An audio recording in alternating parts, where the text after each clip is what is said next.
என்னுடைய interview experience நான் உங்களுக்கு சொல்கிறேன். நான் ஒரு அகாடமியில் வேலை பார்த்தேன். அது ஒரு ஃபேமஸ் அகாடமி. வேலை கிடைக்கும்னு ரொம்பவே நம்பினேங்க. ஃபுல் டீட்டெயில்ஸ் தெரியலனா இந்த வீடியோவை ஸ்கிப் பண்ணாமல் பாருங்கள். நிறைய இம்பார்ட்டண்ட்டான விஷயங்கள் இதில் இருக்க போகுது. ஃப்ரெண்ட்ஸ் கூட ஷேர் பண்ணிக்கோங்க.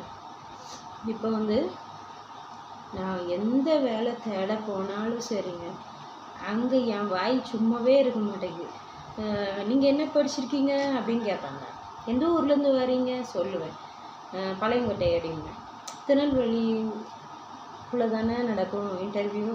அதுக்கப்புறம் உங்கள் அப்பா அம்மா என்ன பண்ணுறாங்க? அம்மா ஹவுஸ் ஒய்ஃப். அப்பா என்ன பண்ணுறாங்க அப்படின்னு சொல்லும்போது எனக்கு உண்மையை மறைக்க முடியாது.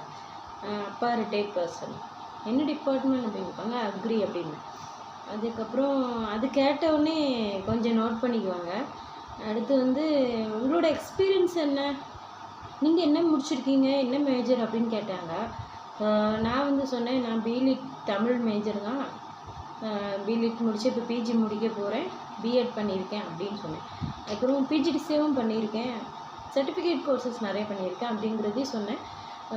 அதுக்கப்புறம் அவங்க ரெஸ்யூம் எடுத்து செக் பண்ணாங்க. செக் பண்ணிவிட்டு உங்களுக்கு எத்தனை பிள்ளைங்க அப்படின்னு கேட்டாங்க. நான் சொன்னேன் 2 பிள்ளைங்க அப்படின்னேன். அதுக்கப்புறம் உங்கள் ஹஸ்பண்ட் எங்கே ஒர்க் பண்ணுறாங்க அப்படின்னு கேட்டாங்க. திருப்பூரில் ஒர்க் பண்ணுறாங்க அப்படின்னேன். அதுக்கப்புறம் என்ன ஒர்க்கு அப்படின்னு கேட்டாங்க. நான் சொன்னேன் பனியன் கம்பெனியில் ஒர்க் பண்ணுறாங்க அப்படின்னு சொன்னேன்.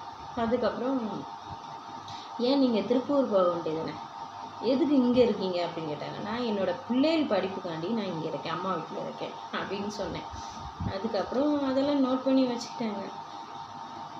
அதுக்கப்புறம் நீங்கள் எவ்வளோ சேலரி எக்ஸ்பெக்ட் பண்ணுறீங்க அப்படின்னு கேட்டாங்க. நான் சொன்னேன், இங்கே நாங்கள் 15K தான் தருவோம் அப்படின்னாங்க.